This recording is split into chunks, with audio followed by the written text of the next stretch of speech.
अभी हम यहाँ पर न्यू मार्केट के पास खड़े हुए हैं और हम जा रहे हैं जहांगीराबाद क्षेत्र में जो माँ काली का दरबार है वहाँ।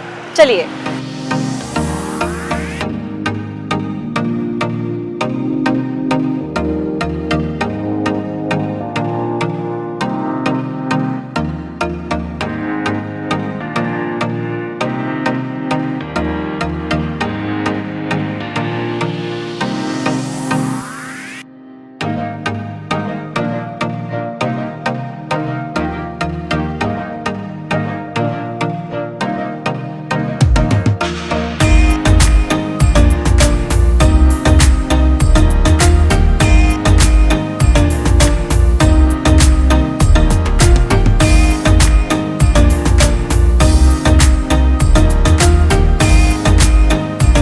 भोपाल शहर ना केवल झीलों का और तालाबों का शहर है, इसके अलावा भोपाल शहर में है ऐसे बहुत सारे चमत्कारी मंदिर और आज हम ऐसे ही चमत्कारी मंदिर में जा रहे हैं आप सबको काली माता से मिलवाने के लिए।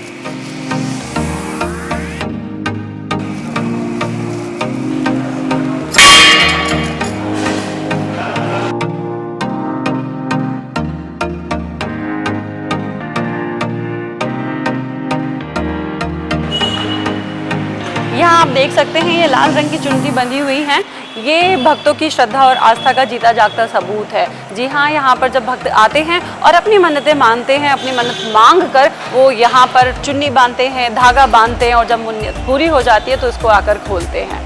इसके अलावा मैं आपको बता सकती हूँ यहाँ पर एक ऐसा स्थान है जहाँ पर पहले ये मूर्ति हमारी देवी जी की विराजमान थी, लेकिन अब वो मूर्ति यहाँ पर दूसरी जगह पर आप देख सकते हैं स्थापित कर दी गई है। लेकिन इसके पीछे का क्या राज है ये हम चलते हैं और पंडित जी से समझते हैं। आप देख सकते हैं कि हम यहाँ पे माता रानी के दिव्य प्रतिमा के सामने खड़े हैं और अब हम बात कर रहे हैं यहाँ के पंडित जी से, जो कि बताएंगे यहाँ के बारे में, यहाँ के कुछ इतिहास के बारे में। पर कितने साल से यहाँ पर पूजा कर रहे हैं माता जी की? मुझे यहाँ आचार्य पवन चतुर्वेदी नाम से मुझे यहाँ पे जाना जाता है। यहाँ पर पुजारी हूँ मैं और यहाँ पर मुझे 17 से 18 वर्ष हो गए हैं। ये श्री कालिका मंदिर धर्मास न्यास कालीघाट भोपाल के नाम से ये दरबार प्रसिद्ध है और यहाँ पर आद्या शक्ति गणपति दक्षिण कालिका के रूप में प्रतिष्ठित है।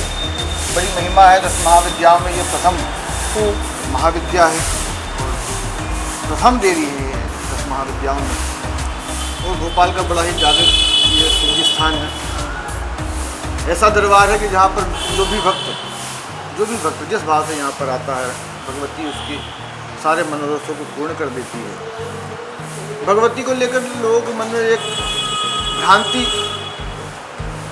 और या के लिए भय पहले रहता था, परंतु ये इतना सिद्ध दरबार है, इतना सौम्य स्वरूप माता जी यहाँ पर हैं कि जो भी दर्शन करता है तो उसके मन में जो भ्रांति माता जी के प्रति एक रहती है, जो भय रहता है, इनके दर्शन करने के बाद में उसके मन से वो भय चला जाता है।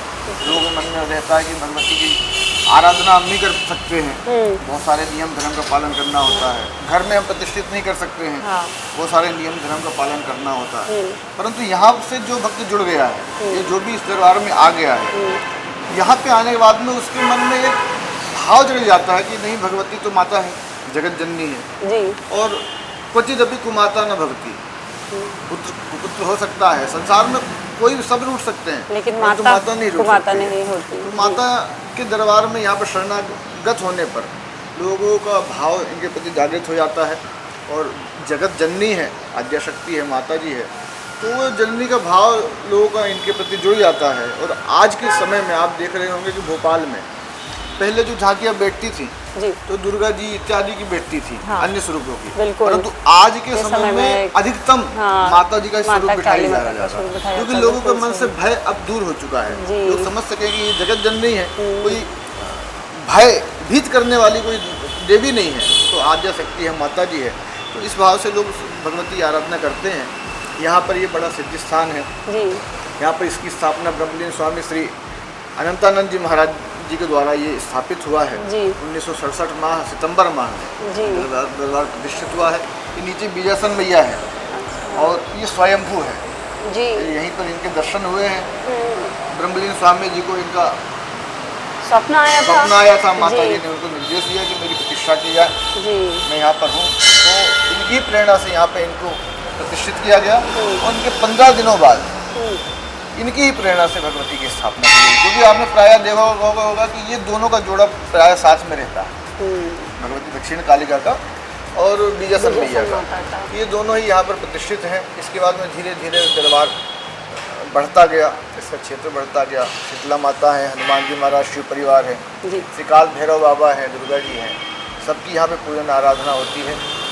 सामान्यतः सुबह 6 बजे मंदिर खुल जाता है, जैसे 12 तक दर्शन होते हैं 6 घंटे, और शाम को भी 4 बजे मंदिर खुलता है, 4 से 10 तक का ये नियम है। नवरात्रि में और विशेष पर्वों पर जैसी भक्तों की संख्या जनसंख्या बढ़ती है, उसके अनुसार मंदिर के नियमों में परिवर्तन होता रहता है। और बहुत दूर दूर से भक्त लोग यहाँ पर जुड़े हुए हैं जी। यहाँ भोपाल आसपास के क्षेत्र तो ही है, पूरे भारतवर्ष से यहाँ पे विशेष पर्व जब नवरात्रि इत्यादि होती है तो लोग यहाँ पर आते हैं जी। और कई भक्त विदेशों में भी हैं जो कि नियमित रूप से सोशल मीडिया के माध्यम से भगवती के दर्शन करते रहते हैं। लोग जुड़े हैं कहीं ना कहीं से माता जी से, क्योंकि इसका एक चमत्कार है, इसकी एक कह लीजिए एक महिमा कि जो भी व्यक्ति दरबार में माथा टेक लेता है तो वो फिर यहाँ से अलग नहीं हो सकता, माता जी पकड़ लेती है। तो बड़ी दयालु है माँ, या देवी सर्वभूतेषु मातृरूपेण संस्थिता, नमस्तस्यै नमस्तस्यै नमस्तस्यै नमो नमः। मातृवत माता जी स्थापित है, यहाँ पे स्थित है और सबको पुत्रवत भगवती जो है दर्शन देती है, उनके अभिप्रायों को, उनके मनोरथों को पूर्ण कर देती है। वैसे हमारी जितनी भी जिज्ञासाएं थी पंडित जी ने तो सभी पूरी कर दी हैं, हमको बहुत अच्छे से बहुत डिटेल से बताया। बस पंडित जी एक चीज़ और हम आपसे पूछना चाहते थे कि जब हम इस मंदिर की तरफ आ रहे थे तो हमने देखा कि यहाँ पर एक बहुत ही ऊंचा लंबा शिखर ध्वज यहाँ पर लहरा रहा है, जो शायद 108 फीट ऊंचा है। जी हाँ, आप उसके बारे में कुछ बताएंगे? देखिए, ध्वज की एक महिमा है। प्राचीन काल में क्या होता था कि जब व्यक्ति दरबार नहीं पहुँच पाता था तो ध्वज के दर्शन कर लेता था। मतलब आप मंदिर के दरबार के शिखर में स्थित ध्वज के दर्शन यदि कर लेते हैं तो आपको दरबार की उपस्थिति का लाभ मिल जाता है। इसलिए इसको ऊपर बनाया गया ताकि भोपाल के दूर दूर से जो भक्त लोग हैं वो इसका दर्शन करके भगवती के चरणों में अपने अर्जी लगा सके, उपस्थिति दे सके। अभी आपने जैसा देखा कि हमने पंडित जी से बात की और पंडित जी ने इस मंदिर की जो रहस्य है, यहाँ के जो चमत्कार है उसके बारे में बताऊँ। और मैं आपको बता सकती हूँ कि जब मैं यहाँ पर खड़ी थी और मैं देवी माँ के इतने समीप थी तो मेरे पूरे शरीर में गूज बम्स आ रहे थे, मेरे रोंगटे खड़े हो रहे थे। ये मंदिर ऐसा मंदिर है कि जहाँ पर ये प्रतिमा जागृत है। जब आप यहाँ पर आएंगे तो आप महसूस करेंगे कि यहाँ पर कोई ना कोई एक दैविक शक्ति है जो आपको आशीर्वाद दे रही है।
माता रानी के दर्शन करने के बाद अब हम बाहर की तरफ निकल रहे हैं और ये मंदिर यहाँ पर छोटी झील के किनारे स्थित है। आप देख सकते हैं कि यहाँ का व्यू बहुत ही खूबसूरत है।